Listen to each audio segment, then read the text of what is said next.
욥기 강의 8번째 시간입니다. 오늘은 어찌하여 나를 주의 관역으로 삼으십니까? 어찌하여 나를 주의 관역으로 삼으십니까? 라는 제목으로 말씀 전합니다. 계속되는 욥기의 말씀을 통하여서 우리가 하나님에 대해서 더 깊이 알아가고요. 우리가 하나님을 깊이 알아간다는 것은 결국 나를 지으신 하나님을 깊이 알아간다는 것은 결국 누구를 아는 거예요? 자기 자신을 더 깊이 이해하는 거예요. 하나님을 알아야 자기 자신을 더 깊이 이해할 수 있고요. 자기 자신을 더 깊이 이해할 수 있어야 우리는 비로소 누구를 이해할 수 있게 되어지는 거예요. 타인을, 이웃을 이해할 수 있는 것입니다. 바라기는 욥기의 말씀을 통하여서 하나님을 더 깊이 알아가고, 그래서 자신을 더 깊이 성찰하며, 그래서 타인을 더 깊이 이해하고 공감할 수 있는 그 믿음의 성숙이 욥기의 말씀 가운데 속에, 욥기의 말씀을 묵상하는 가운데 속에 저와 여러분의 삶 속에 있기를 바랍니다. 욥기는 인생을 살면서 인간의 삶에 닥치는 예상치 못한 또는 그 정확한 원인이나 이유를 알 수 없는 재앙이나 고통, 고난에 대한 문제들을 아주 심도 깊게 다루고 있는 말씀입니다. 특별히 하나님을 잘 믿는 사람들에게, 우리가 흔히 생각하잖아요. 하나님을 잘 믿는 사람에게는 하나님께서 늘 눈동자가 살피시고 지켜주셔서, 이게 우리의 바람인데 이게 마치 당이고 현실이고 실제인 것처럼 착각한단 말이에요. 이거는 바람이고 소원이 그렇게 해주길 바라는 것인데, 그게 마치 현실이고 실제인 것처럼 생각을 해서 하나님 잘 믿는 사람에게는 어떠한 고통이나 고난도 어려움도 없을 것이라고 생각합니다. 그런데 욥기는 그 문제에 대해서 정면으로 우리에게 문제를 제기하고 있는 거예요. 하나님을 너무나도 잘 믿는 사람에게 재앙이 닥쳤어요. 고통이 닥쳤어요. 어려움이 닥쳤습니다. 이 고난, 하나님을 잘 믿는 사람에게 닥친 예상치 못한 재앙이나 고난을요, 어떻게 받아들이고요, 우리는 어떻게 이해해야 되고 어떻게 해석해야 하는가에 대한 아주 중요한 신학적 논쟁을 다루고 있는 말씀이 바로 욥기의 말씀입니다.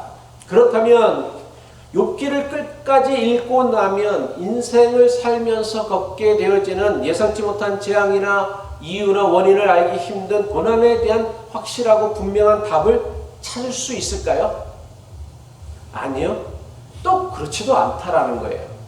이미 욥기를 끝까지 읽어보신 분도 계시겠지만, 욥기를요 아무리 끝까지 정독을 하고 묵상을 한다 할지라도 욥기가 제시하고 있는 이런 문제들, 그러니까 하나님을 신실히 믿는 사람에게 닥쳐진 예상치 못한 재앙, 고난, 고통에 대한 원인, 이유에 대한 속 시원한 답은 얻을 수 없다라는 사실입니다.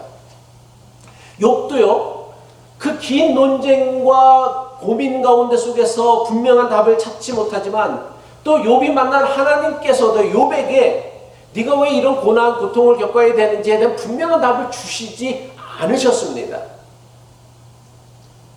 그렇다고 미리 실망하실 필요는 없습니다. 비록 욥이 자신이 겪은 재앙과 고난에 대해 구체적이고 분명한 원인과 이유에 대해서 답을 얻지 못하지만, 계속되는 친구들과의 논쟁 그리고 하나님과의 대화를 통하여 욥은요 고난에 대한, 자기 인생에 닥친 그 고통에 대한, 자기가 겪어야 했던 그 재앙에 대한 자신만의 해결책을 찾는다라는 거예요.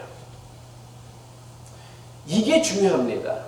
이것은 오늘 우리도 마찬가지입니다. 우리 인생의 모든 문제에 대해 성경이 일일이 대답해 주지 않습니다. 제 설교도 마찬가지예요.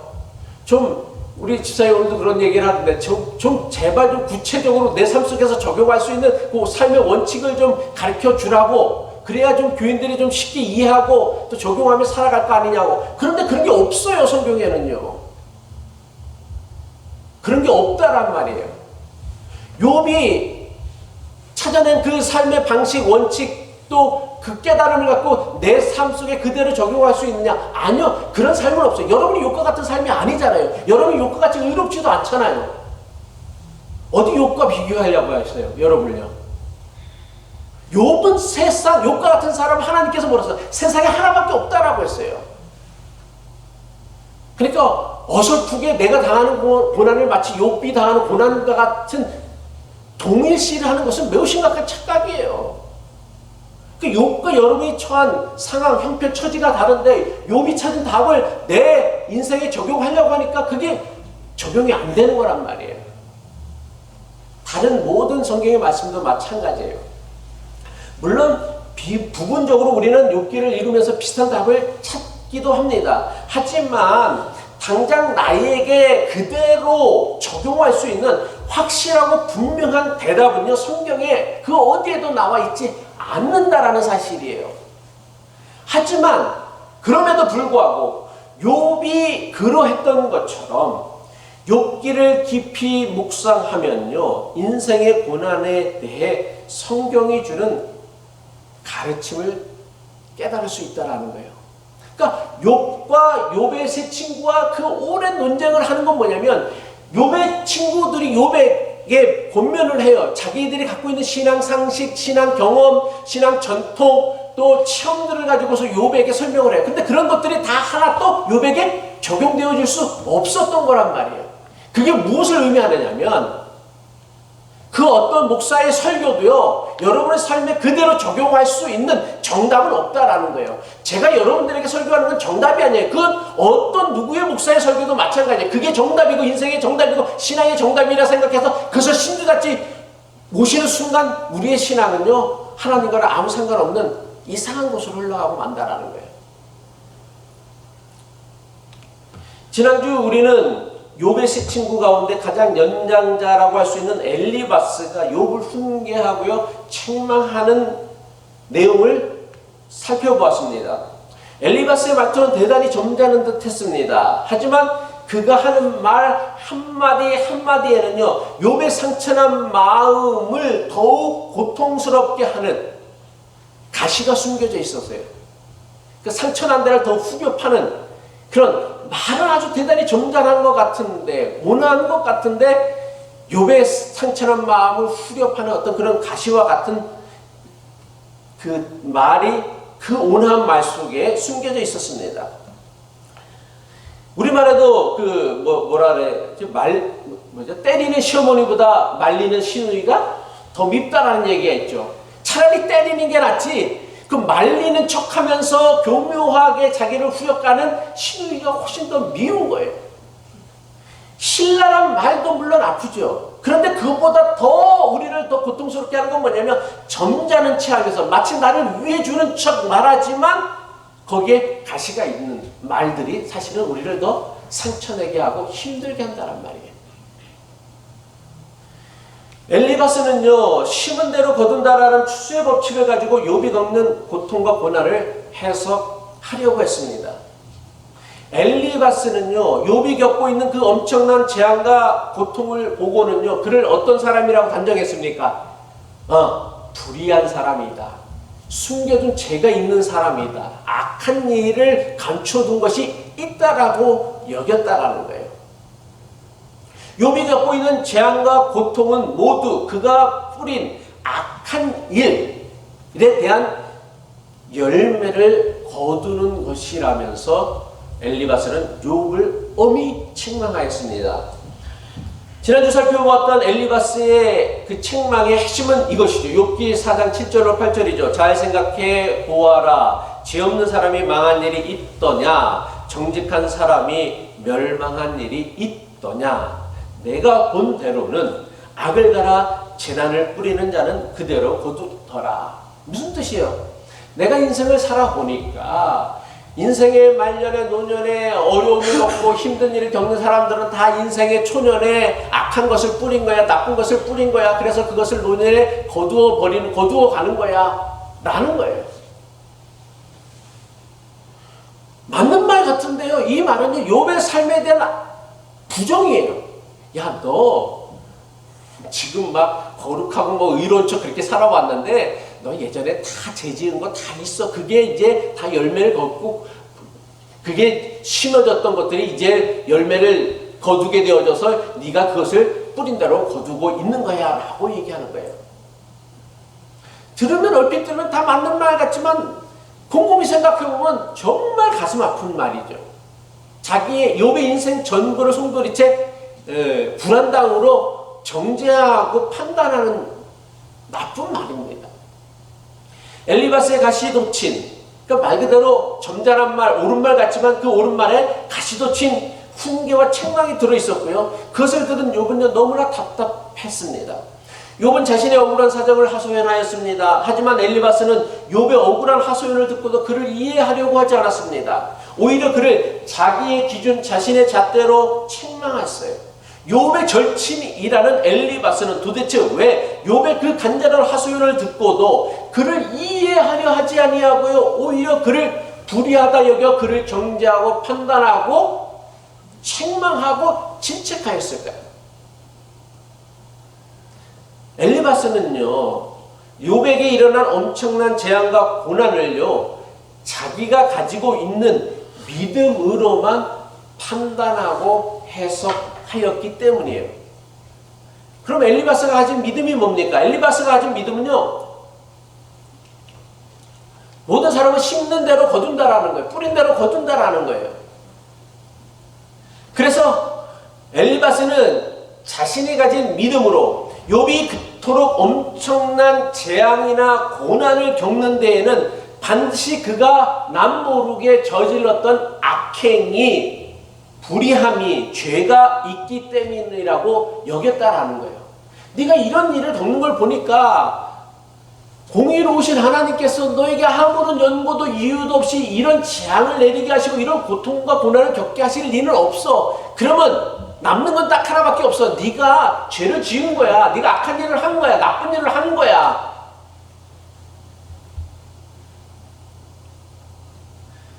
엘리바스는요, 자신이 알고 있는 하나님께서는 의로운 사람에게는, 정의로운 사람에게는, 신실한 사람에게는 절대로 그토록 엄청난 재앙을 내려 닥치도록 내버려 두지 않는다라고 믿었기 때문에, 그것이 엘리바스가 믿었던 하나님이란 말이에요. 이것이 엘리바스가 보았던 세계관이란 말이에요. 이것은 단지 엘리바스의 믿음만이 아닙니다. 욥을 위로하기 위하여 찾아왔던 세 친구들 모두가 가진 공통된 믿음이었습니다. 또한 당시 대다수 유대인들이 가지고 있었던 믿음이기도 합니다. 당시 유대인들이 가지고 있었던 신앙에 의하면요, 욥은 반드시 남몰래 숨기는 죄가 있어서 하나님의 저주를 받은 것이 분명하다라는 거예요. 아무런 이유도 연고도 없이 재앙이 닥치고 고난이 닥치고 고통이 닥치는 일은 없다라고 믿은 거예요. 왜? 하나님은 공의로우신 하나님이기 때문에.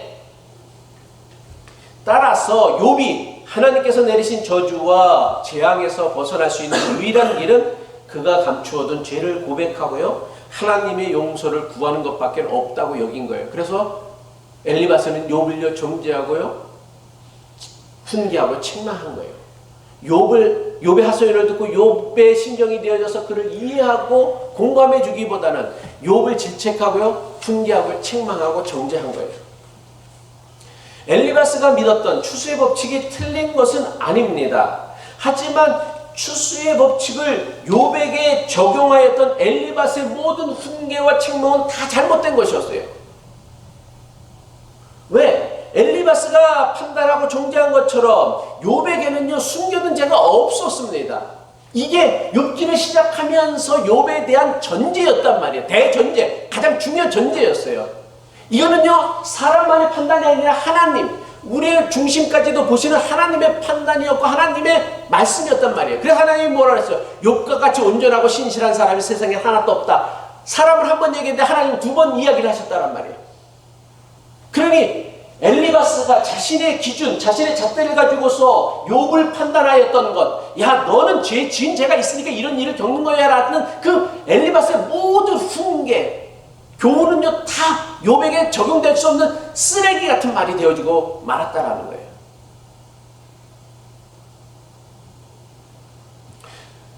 그렇다면 엘리바스는요, 도대체 왜 자신의 친구를요, 불의한 자로 정죄하는 엄청난 실수를 한 것입니까?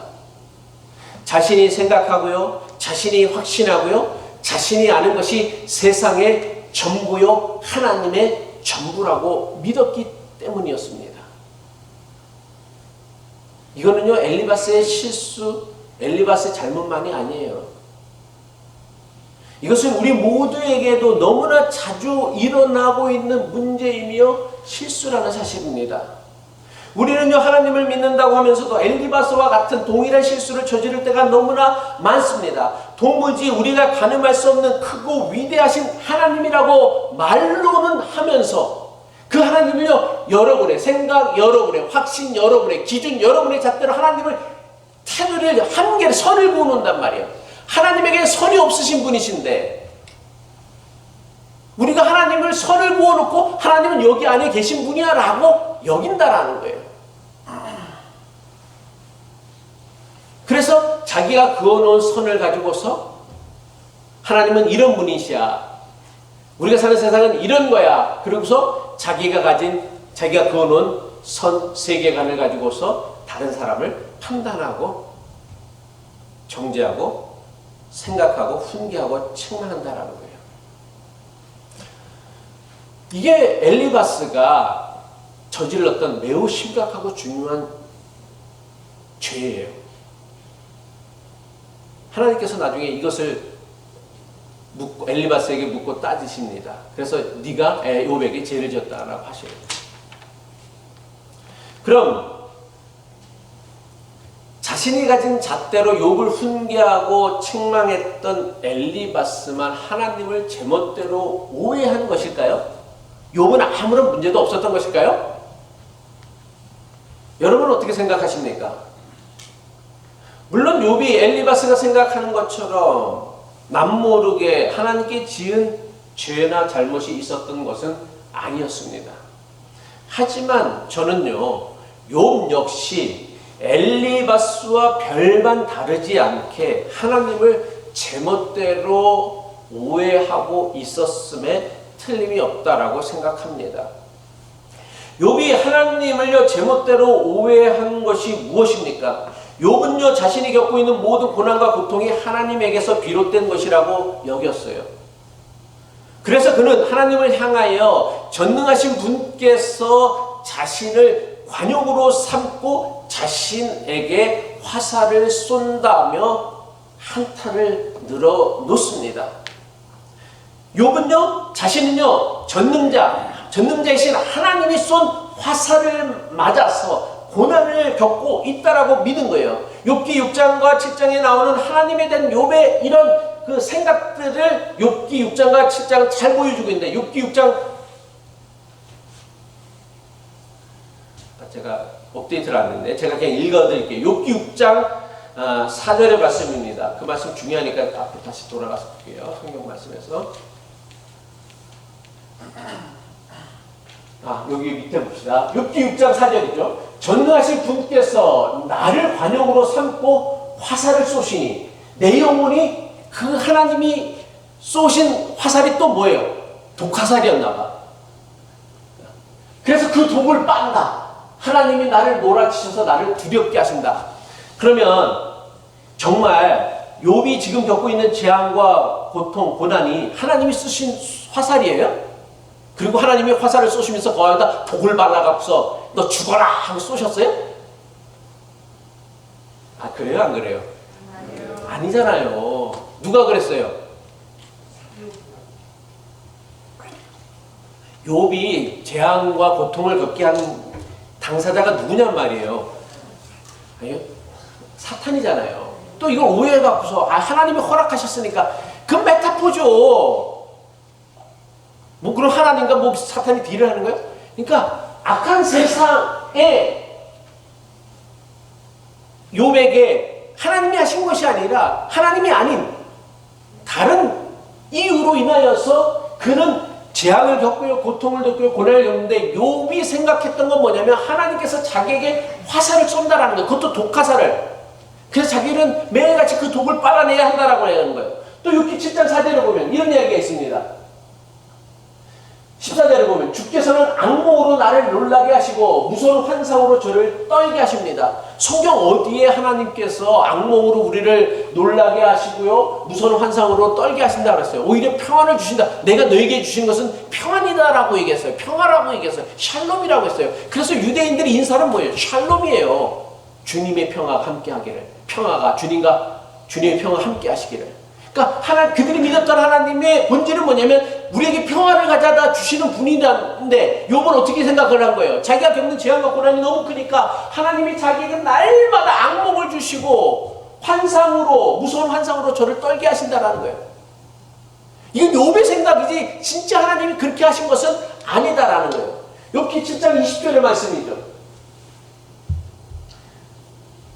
사람을 살피시는 주님, 내가 죄를 지었다 하여 주께서 무슨 해라도 입으십니까? 어찌하여 나를 주의 관용으로 삼으십니까? 어찌하여 나를 주의 짐으로 생각하십니까?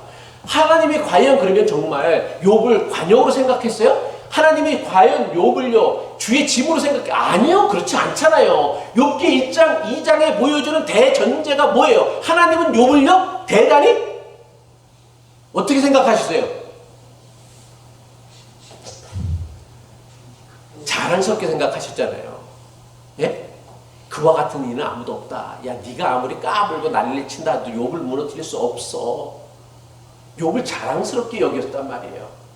그게 하나님이었단 말이에요. 근데 욥은 어떻게 생각했어요? 자기가 겪고 있는 재앙, 고통, 고난이 너무나 크니까 하나님께서 나를 관용으로 삼으시고 하나님께서 나를 주의 짐으로 여긴다라고 착각한 거예요. 생각한 거예요. 오해한 거란 말이에요. 우리가 욥기 3장에서 살펴보았던 욥의 그 자신의 생일을 저주하고 하나님을 원망하며 불편하고 하소연하는 것은요, 억울한 일을 당하는 사람이라면 저는 누구나 당연히 그럴 수 있다라고 생각합니다. 하지만 욥기 6장과 7장에 나오는 욥의 한탄은요, 하나님에 대한 매우 심각한 오해로 가득합니다. 욥은 지금 자신이 겪고 있는 모든 고통과 고난을요 하나님이 자신에게 내리신 징계도 아닌데 어쨌든 자기에게 내린 그 화중으로 생각을 하는 거예요. 이거는요 엘리바스의 생각도 거의 욥의 생각과 비슷합니다. 다만 엘리바스와 욥이 하나님에 대한 생각에는 매우 결정적인 차이가 있죠. 엘리바스도 욥이 겪는 것은 하나님이 주신 것이라 생각했고요. 욥도요 자신이 겪는 고통과 재앙은 하나님이 주신 것이라 생각했어요. 그래서 엘리바스와 욥의 생각은 다 비슷해요. 거의 비슷해요. 근데 두 사람의 생각에는 결정적인 차이가 있습니다. 뭐예요?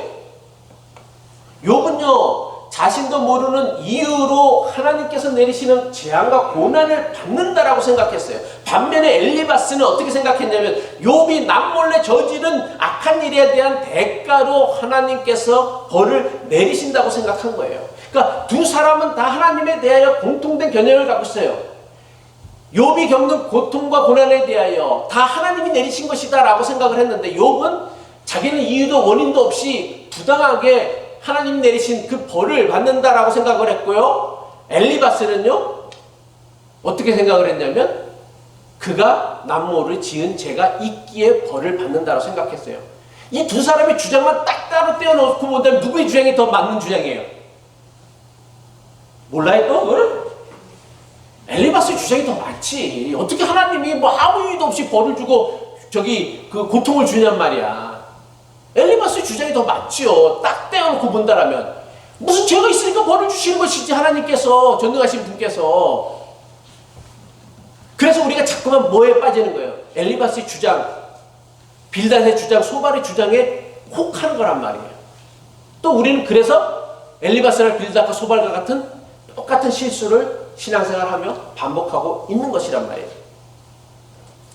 욥이 받는 재앙을요 욥이 남몰래 저지른 죄에 대한 벌로 여긴 엘리바스의 그 믿음, 신앙에 문제가 있는 것처럼 자신이 겪는 재앙과 고난을요 하나님께서 내리신 것이라고 여기는 욥의 믿음에도 문제가 있습니다.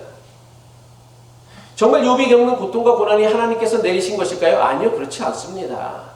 욥이 겪고 있는 모든 고통과 고난, 재앙은요 하나님께서 내리신 것이 아니라 욥을 넘어뜨리려는 사탄이 내린 거예요. 이것이 욥기 1장과 2장의 대전제란 말이에요. 그렇다면 욥은 자신이 겪고 있는 도무지 이유를 알 수 없는, 그래서 부당하다고 여기는 고통과 고난을요 하나님께서 내리신 것이라고 여긴 이유가 무엇입니까? 이것도 바로 욥의 잘못된 믿음 때문에 비롯되어진 거예요. 욥은요 세상에서 벌어지는 모든 일은 다 하나님께서 직접 주관하시고 하나님께서 직접 다스린다고 믿었기 때문이에요. 이게 대단히 신실해 보이잖아요. 그죠? 아마 지금도 신실하다고 하는 교인들 중에는요, 욥과 같이 생각하시는 분들이 많을 거예요. 아, 이 세상의 모든 일은 다 하나님이 주관하시고 다스리셔서 하나님이 역사하시는 결과야 라고 얘기해요. 얼핏 이런 믿음이 대단히 신실하고요, 바른 믿음처럼 보입니다. 하지만 정말 이런 믿음이 세상과 하나님에 대한 바른 믿음일까요? 저는 절대로 그렇지 않다고 생각합니다. 너무나 많은 사람들이야, 다 하나님의 뜻이야. 좋은 일이 생겨도 하나님의 뜻이야, 나쁜 일이 생겨도 하나님의 뜻이야 라고 얘기를 해요. 그리고 이런 믿음이 대단히 신실해 보이잖아요. 그죠? 야, 저 사람은 참 신실해. 다 하나님의 뜻이래. 제가 보기엔 사이코예요, 이런 사람 사실. 제정신 아닌 사람들이지. 교회를 다녀도 헛다닌 거지, 진짜. 도대체 교회를 뭘로 다녔는지, 성경을 뭘로 읽었는지 모르는 사람들이지. 여러분 생각해보세요. 우리가 살아가는 세상이 하나님의 뜻이 이루어진 하나님 나라입니까? 그래요? 아니에요? 아니잖아요. 하나님이 세상을 물로 심판하신 이유가 뭐예요? 하나님 뜻이 다 이루어져서 심판하신 거예요? 하나님 뜻이 안 이루어졌기 때문에 심판하신 거란 말이에요. 하나님이 독생자 아들 예수 그리스도를 세상에 보내신 이유가 뭐예요? 이 세상에 다 하나님의 뜻대로 살기 때문에, 움직여지기 때문에, 그래서 모든 일에 하나님의 그 역사심이 나타나기 때문에 독생자 아들 예수 그리스도를 보내신 거예요? 아니요. 도무지 하나님의 말씀을 듣지도 깨닫지도 않고 뜻대로 살아가지 않는 사람들을 보면서 너무나 안타깝게 여겨서 독생자 아들 예수 그리스도, 하나님이신 예수님께서 사람의 몸으로 세상에 오셔서 역지사지, 공감, 인카네이션 하셔서 우리를 구원해 주시려고 오신 거란 말이에요. 이게 기독교 교리의 근본이란 말이에요. 그러니까 우리는 뭐냐면, 우리가 살아가는 세상은요, 하나님의 뜻이 이루어지지 않고 사람의 뜻, 사람의 그 욕심들이 하나님의 뜻을 거스르고 있는 것이 우리가 세상을 보는 시각이란 말이에요. 기독교가 가르치고 있는 세상에 대한 관점이란 말이에요.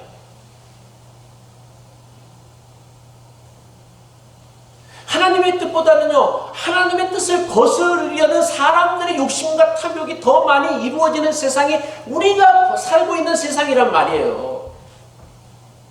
예수님께서 가르쳐주신 기도는 이 사실에 대해서 분명하게 가르쳐주고 있습니다. 예수님께서 기도를 가르쳐주면서 뭐라고 말씀하셨어요? 나라가 임하옵시며, 임하게 하옵시며, 나라가 여기서, 하나님 나라가 제발 좀 임하게 하시며. 왜? 하나님 나라를 자꾸 거절하니까, 뜻대로 안 살려고 하니까. 뜻이 하늘에서 이루어진 것 같이 땅에서도 이루어지게 하시옵소서. 아니, 뜻이 이미 하나님의 뜻이 여기서 다 이루어지는 세상이라면 우리가 매일같이 주기도문을 이 기도를 할 필요가 뭐가 있겠어요? 안 이루어지니까 이 기도를 매일같이 하고 있는 거예요. 모일 때마다. 아니에요? 잘 모르겠으면 여러분의 삶을 한번 생각해 보세요. 일주일을 살아가면서 여러분이 하나님 뜻대로 살아가는 적이 많아요? 아니면 내 뜻대로 살아가는 적이 훨씬 더 많아요? 난 다 하나님 뜻대로 살아간다고 생각하겠지. 스스로 잡복에 빠져갖고서. 생각해보세요. 여러분이 뭐 하나님의 뜻대로 살아가느니, 하나님 뜻을 생각이나 해요? 그냥 자기 욕심 생기고, 자기 그 탐욕 생기고, 자기 이익에만 눈이 시뻘개져갖고서 거기 위해서 살아가는 것이고, 그대로 안 되면 하나님이 나를 버리셨나 보다 생각하고 있지. 하나님 뜻대로 살아가는 게 뭐 있어요? 여러분이 하나님의 뜻을 위해, 하나님 나라를 위하여서 희생하거나 헌신하거나 자기 것을 포기하는 적이 뭐 몇 번이나 된다는 말이에요. 그러면서 마치 자기는 신실한 것처럼, 다 하나님의 뜻이야, 이것도 하나님의 뜻이고, 자기한테는 안 좋게, 남한테는 뭐 나쁜 일이 생기면 다 하나님의 뜻이야, 참고 견디고 인내하면 다 좋은 일이 생길 거야.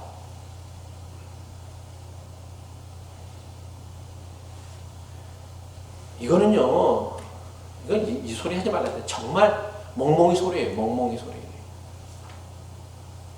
멍멍이나 하는 소리지 사람이 할 소리는 아니라는 거예요. 스스로 믿음이 좋다고 하는 교인들 가운데 너무나 많은 교인들이 무슨 일이 생기든 무조건 하나님의 뜻이라고 말하는 분들이 있어요. 이런 분들은요, 복권이 당첨돼도 하나님의 뜻, 이런 건 잘 모르겠어요. 이런 거 못 들어봤으니까. 교통사가 나도 하나님의 뜻이라고 여깁니다.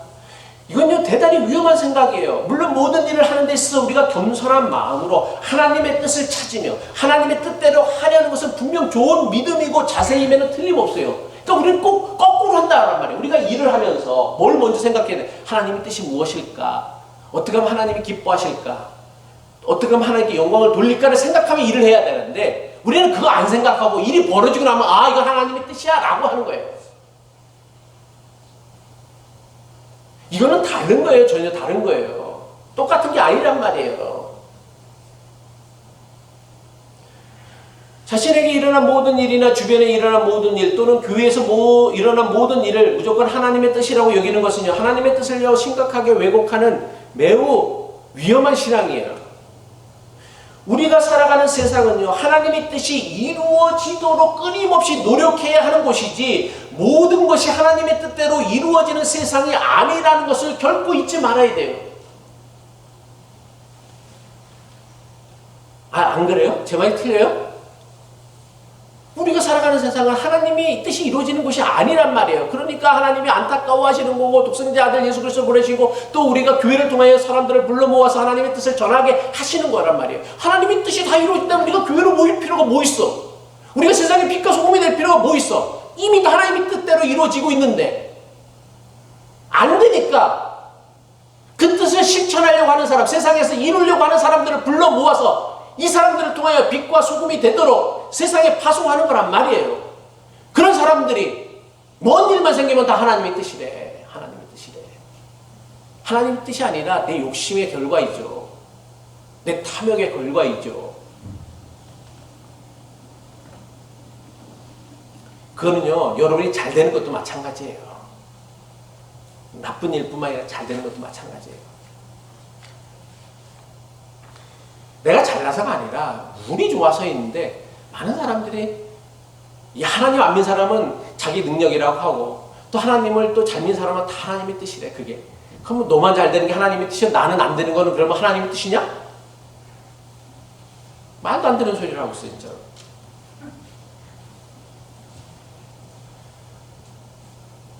따라서 아무리 나에게 좋은 일이라도요 하나님께서 주신 것이 아닌 것이 있음을 분별할 수 있어야 돼요. 마찬가지로 아무리 고통스럽고 힘든 일이라도 모두 하나님이 내리신 벌이나 연단이 아닐 수 있음을 우리가 알아야 돼요. 그래서 남의 성공이나 불행에 대해서 함부로 말하는 건요 하나님의 뜻이다 뭐다 함부로 얘기하는 건 매우 위험한 일이에요. 저는요 무조건 하나님의 뜻이라고 말하기보다는 하나님의 뜻과 인간의 뜻을 분별할 수 있을 때 우리는 비로소 이전보다 더 성숙한 믿음의 사람이 되어질 수 있어요. 이거를 구별하지 않으려고 하니까 우리가 성숙해지지 않는 거예요. 교회를 그렇게 오래 다녀도요 그 모양 그 꼴로 신앙생활을 할 수밖에 없는 거예요. 그러니까 목사들이 뻥이나 치고 사기나 치고 공갈이나 하고 협박이나 하는 거란 말이에요. 왜? 그게 먹히는 걸 알기 때문에.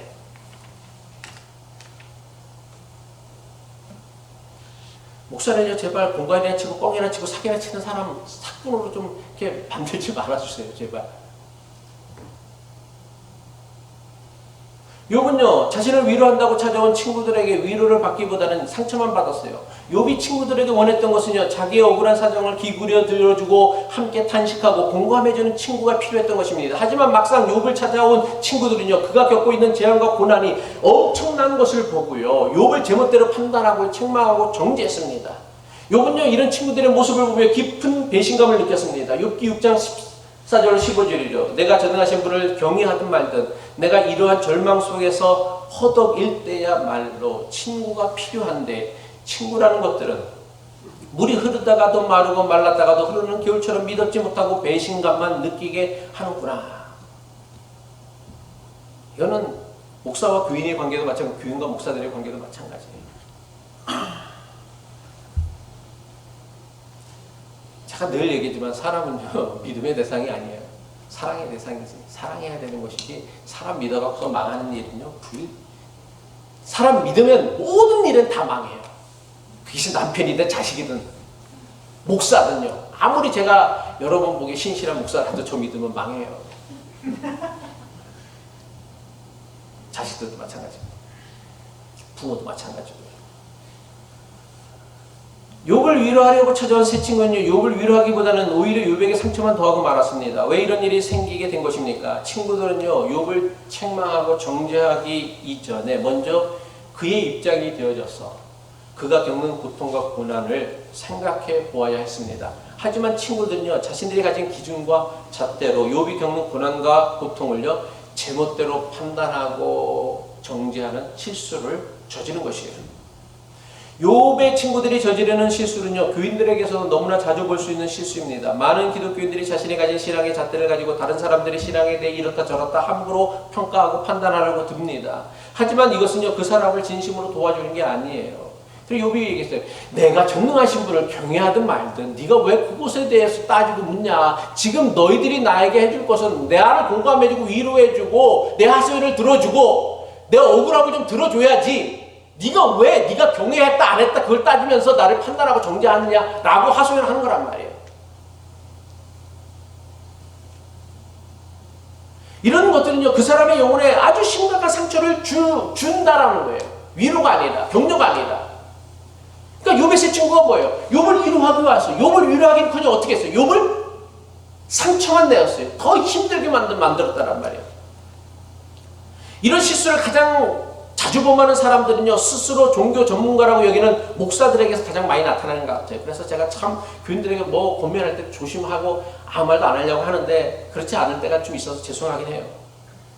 근데 왜 그렇습니까? 왜 목사들이 이런 실수를 합니까? 자신이 교인들보다 성경을 더 많이 알고 하나님에 대해서 누구보다 더 많이 안다라고 착각하기 때문에 그래요.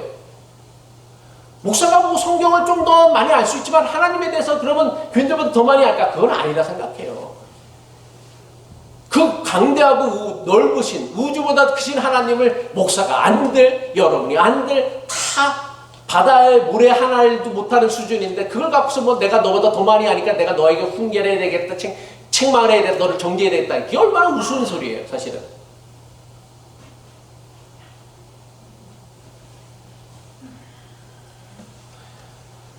이건 목사에게만 나타나는 것이 아니라 스스로 믿음이 좋다고 하는 교인들에게서도 나타나요.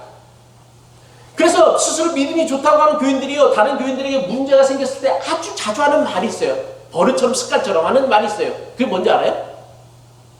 네?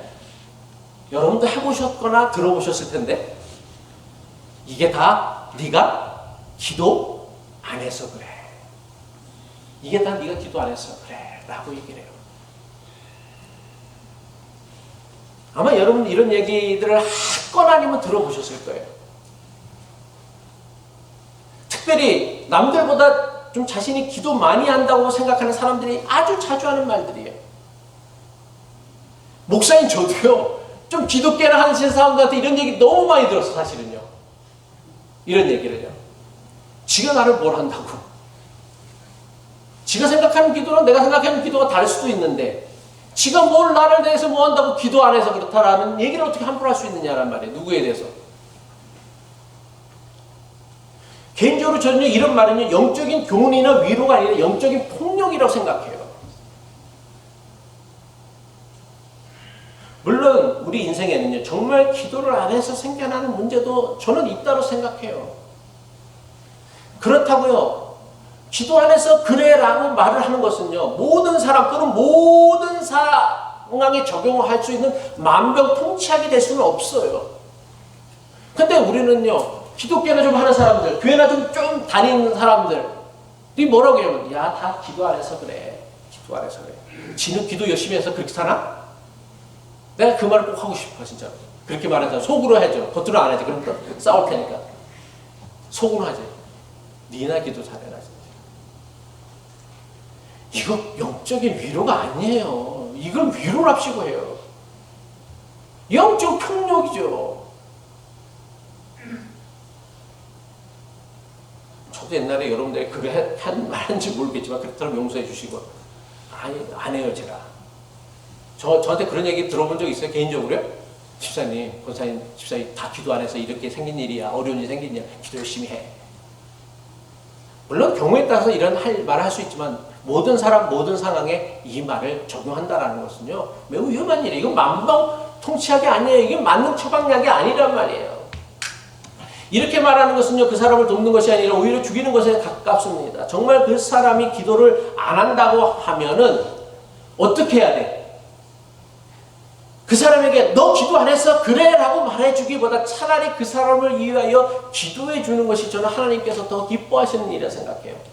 아, 저 사람 정말 기도해야 되는데 기도 안 해. 그럼 너 기도 안 해서 그래 라고 말하기보다 그 사람을 위해서 자기가 한 시간 더 기도해 주는 게 하나님이 더 기뻐하시는 거예요.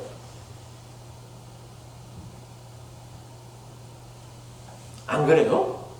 제 생각에 틀렸나요? 뭐 틀릴 수도 있겠죠. 틀릴 수 있으면 아, 목사가 또 오늘도 개소리 하는구나 그러시면 되고요. 개인적인 제 생각일 수 있지만요, 저는요, 각자의 문제를 해결하기 위한 신앙 처방은요, 본인 스스로가 찾아야 한다라고 저는 믿습니다.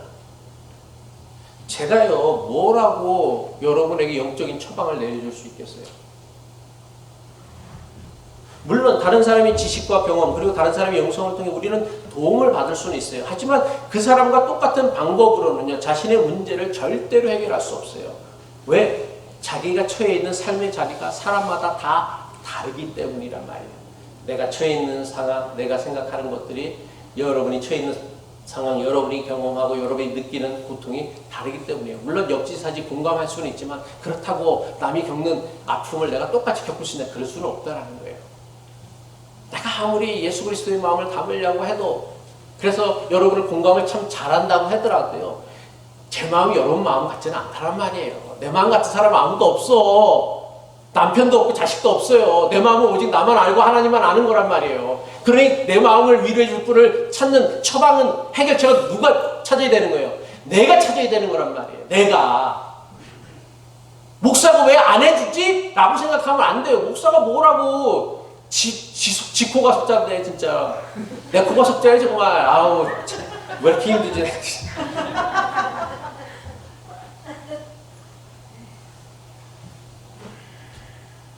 엘리바스를 비롯한 세 친구는요, 자신들이 마치 욥의 선생인 양, 욥이 겪는 고통과 고난을 제멋대로 판단하고 해석하는, 그래서 정죄하는 큰 실수를 저질렀습니다. 만일 욥의 세 친구가 욥과 비슷한 처절한 고통과 고난을 겪어보았다라면 아마 절대로 그렇게 말하지 않았을 것이죠. 이들은요, 자신들이 머리로만 알고 있는 신앙 지식과 전통으로, 교리로 알고 있는 지식으로, 신학으로 욥이 겪는 고통과 고난을 판단하고 훈계한 것이 결정적인 실수였고 문제였습니다. 말씀을 마칩니다. 욥의 친구들이 하나님을 오해한 것처럼 하나님을 향한 욥의 친구들이 하나님을 향하여 원망과 하소연을 하는 욥을 오해했죠. 그래서 참 저 불경스럽다라고 생각을 했어요. 근데 이건 조금도 불경스러운 게 아니에요. 십자가에서 달려 죽어가시는 예수님도요, 뭐라고 얘기했어요? 엘리 엘리 라마 사막다니. 무슨 뜻이에요? 나의 하나님이 나의 하나님 어찌하여 나를 버리시나이까? 하나님, 예수님도 십자가에 달려 죽으시면서 탄식하고 하소연하고 하늘을 향하여 탄식을 늘어놓으셨어요. 그러니까 하나님을 향한 탄식 또는 원망, 하소연은요, 하나님과의 친밀감을 회복하고 싶은 인간의 간절함이지, 이게 하나님에 대한 불경이 아니에요. 불신앙이 아니란 말이에요. 이것도 못하는 인간들이 문제인 거예요. 이것도 안 하는 인간들이 문제인 것이지. 하지만 자신이 겪는 고통과 고난을 하나님께서 주신 것이라 여기는 욥의 믿음에도요, 매우 심각한 문제가 있음을 우리는 발견할 수 있어야 합니다. 자신에게 일어난 모든 일을요, 하나님께서 하신 일이라고 여기는 것은요, 결코 바른 믿음이라고 할 수 없어요. 이게 신실한 게 아니란 말이에요. 아니, 생각해 보세요. 자기에게 일어난 모든 일들이 다 하나님의 뜻이다라고 한다면, 그리고 더 나아가서 이 세상에서 일어나는 모든 일이 다 하나님의 뜻이야. 아프가니스탄의 탈레반이 정권을 잡은 것도 하나님의 뜻이야. IS가 9.11 테러를 일으킨 것도 하나님의 뜻이야 라고 말하는 것과 똑같은 거예요. 이것은요, 그게 정말 하나님의 뜻일까요? 그래요? 아니잖아요. 안 믿잖아요. 근데 왜 우리는 모든 걸 다 하나님의 뜻이라고 하냔 말이에요. 모든 걸 하나님의 뜻이라고 여기고 그렇게 믿고 생각하게 되면요, 우리는요, 부당하고 불의한 고통을 겪으면서도요, 잘못된 세상을 바꾸고 변화시키려는 그 어떤 시도나 노력도 하지 않게 되어지는 거예요. 왜? 이게 하나님의 뜻인데 뭘 그 뜻을 바꾸려고 그래. 그냥 참고 견디는 것밖에 없지. 아니요, 그렇지 않잖아요. 세상은요, 우리는 세상을 바라보는 바른 관점을 가져야 돼. 신앙적인 관점을 가져야 돼. 그게 뭐냐면 세상을 하나님 나라가 아닌 거예요.